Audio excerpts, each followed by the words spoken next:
Salut à tous, c'est Sky, bienvenue dans cette nouvelle vidéo. Aujourd'hui on va parler de AEW Double or Nothing, la deuxième édition qui se tiendra à partir d'1h30 pour le buy-in et 2h pour le show principal. Cette année on a droit aux commentaires français d'Alain Mistrangelo et Norbert Feuillant sur ce pay-per-view d'AEW. Je suis hyper content qu'ils soient là pour nous présenter ce show, sachant qu'ils font un truc exceptionnel avec Dynamite et je suis content quoi, je suis content tout simplement. Allez, le buy-in, justement, Private Party, Mark Quinn, Isaiah Cassidy contre les Best Friends, Chuck Taylor et Trent. Est-ce que Orange Cassidy sera là pour les accompagner? Je ne sais pas, sachant qu'il a un match plus tard, on le verra. L'équipe qui gagne sera aspirant numéro 1 au championnat par équipe de Adam Page et Kenny Omega, pardon. Et je vois une victoire des Best Friends. C'est deux équipes que j'apprécie, mais honnêtement, j'ai une préférence dans le cœur pour Trent et Chuck. Private Party est une équipe encore assez jeune et je ne les vois pas remporter le droit d'être aspirant au championnat par équipe.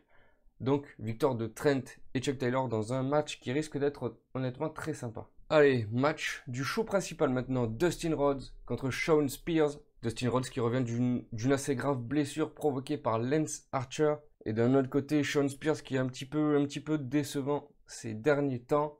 Je vois bien Shawn Spears gagner pour le remonter un petit peu dans le classement, etc. pour qu'il puisse peut-être toucher une ceinture du bout des doigts. Dustin Rhodes est là pour faire le jobber, donc je pense victoire de Shawn Spears, effectivement, sans gros match. Ce sera un match correct. Shawn Spears avait bien débuté à AEW, et c'est vrai qu'il est pas mal en déclin ces derniers temps. Je le vois du coup gagner.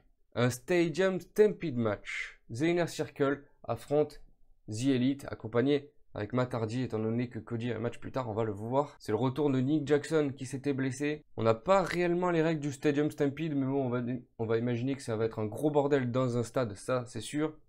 Quel stade? On pense évidemment au stade des Jacksonville Jaguars, parce que c'est le même président, Saïd Khan, qui tient les deux entreprises. Et pour ce match, je vous avoue que je verrai bien une victoire de The Inner Circle. Chris Jericho a perdu son titre. Chris Jericho, pareil, commence un petit peu à descendre dans les abysses. Il est toujours accompagné, mais en solo, c'est pas terrible.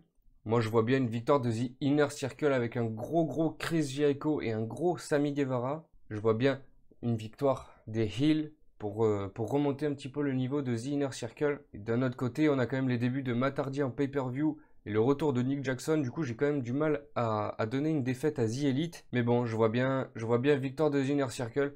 Avec pourquoi pas un Heel Turn de Adam Page. Ça fait quelques temps qu'avec Kenny Omega c'est pas trop ça. Je pense pas que ça va se passer à ce show précis. Je pense que ça se passera une fois que le public sera de retour.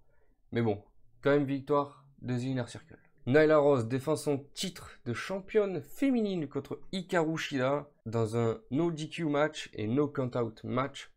Et là je vois une victoire de Nyla Rose assez haut la main. C'est vraiment la championne qu'il faut à AEW ces derniers temps. C'est vraiment la grosse méchante qui détruit tout sur son passage. Je vois une victoire de Nyla Rose qui fait passer Hikaru Shida à travers une multitude de tables. Ensuite, on avait un match qui était annoncé, je ne sais pas s'il aura lieu.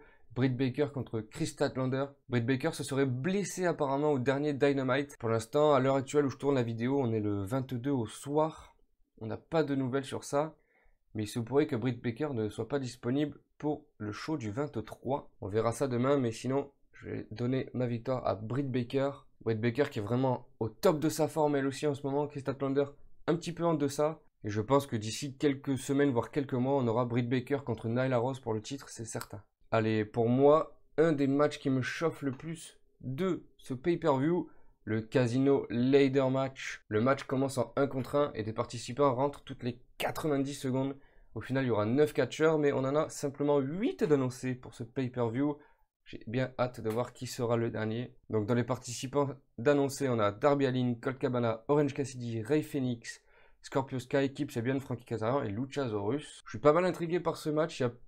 Je me fais plusieurs scénarios dans la tête qui sont assez extravagants. Il y a très peu de possibilités que ce soit plausible, mais bon. Il faut savoir que le gagnant sera le prochain aspirant pour le titre AEW. Et si mon cœur devait choisir, j'aurais bien mis Darby Allin en tant que futur aspirant. J'adore son personnage, j'adore son côté dérangé. C'est peut-être un peu tôt quand même pour qu'il soit champion, mais j'ai vraiment envie de le voir au top de la AEW. De notre côté, on a Rey Fenix qui est très bouillant en ce moment, mais au même stade que Britt Baker, on ne sait pas s'il pourra participer. Il s'est apparemment blessé lui aussi à Dynamite. D'un autre côté, on a Scorpio Sky et Frankie Kazarian qui font partie tous les deux de SCU.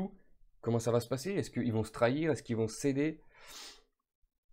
Moi, dans ma tête, je veux qu'il y ait de la trahison là. Mais on sait très bien que c'est compliqué pour AEW de faire ça. Après, on a quand même un grand. On a Luchasaurus. Il a le charisme et la carrure pour aller chercher ça. Et après, le participant mystère. Qui ça va être? On sait qu'il y a eu pas mal de... Il y a eu pas mal de licenciements, etc. à la WWE ces derniers temps. Est-ce que AEW a récupéré Eric Rowan, Rusev, Drew Gulak? Bon, lui, c'était la fin de son contrat. Il n'a pas été relâché, mais bon, pourquoi pas? Peut-être des noms comme ça, ou alors...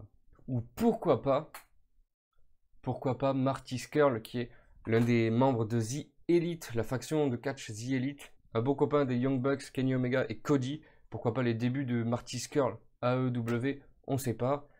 C'est pas tout à fait fou, mais c'est quand même pas mal fou. Hein. Je vais me calmer, hein. Je vais prendre mes cachets.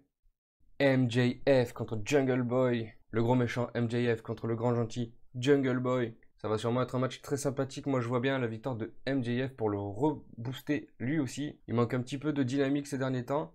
Mais d'un autre côté, je me dis, quand on a vu la réaction de MJF quand il allait affronter Jungle Boy, il s'est un peu fait dessus. Hein, il faut le dire, il s'est un peu fait dessus. Reste à voir, mais moi, je dis MJF haut la main. La finale du tournoi TNT Championship pour désigner le premier TNT Champion, qui est une sorte de titre secondaire. Cody Rhodes avec Arn Anderson et Brandi Rhodes contre Lance Archer qui sera accompagné lui par Jake the Snake Roberts. Je suis un grand fan de Cody et j'aimerais bien qu'il ait un titre dans sa propre fédération. Mais d'un autre côté, je me dis que s'il gagne contre Lance Archer, toute la crédibilité de Lance Archer va disparaître d'un coup d'un seul.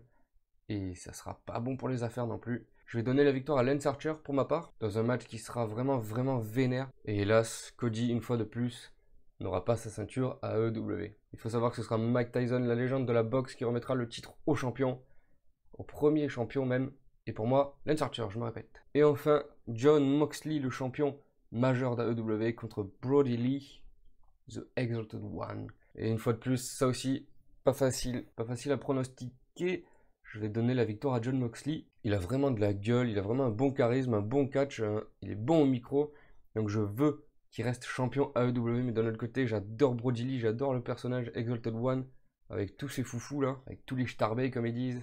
Voilà, donc ce serait une défaite pour Brody Lee lors du premier pay-per-view à AEW pour lui. Mais d'un autre côté, je vois pas pourquoi on enlèverait la ceinture à Jon Moxley qui fait un travail énorme et qui est vraiment super. Il a vraiment tout donné pour avoir ce titre, il a battu des Kenny Omega pour être aspirant dans des matchs de fou. Il a battu The Inner Circle quasiment à lui tout seul le jour où il est devenu champion à 1 contre 5, presque 1 contre 5. C'est vraiment exceptionnel, il s'est fait crever l'œil. Bon, bien sûr, tout ça c'est du work, c'est faux. Mais la gimmick et le personnage est vendu comme ça, donc il faut respecter le choix. Et pour moi, Jon Moxley restera donc champion à l'issue de cette deuxième édition de Double or Nothing. C'est tout pour les pronostics, vous pouvez vous abonner et liker la vidéo en bas. On se retrouve dans 2 jours pour le review de Double or Nothing. Et moi je vous dis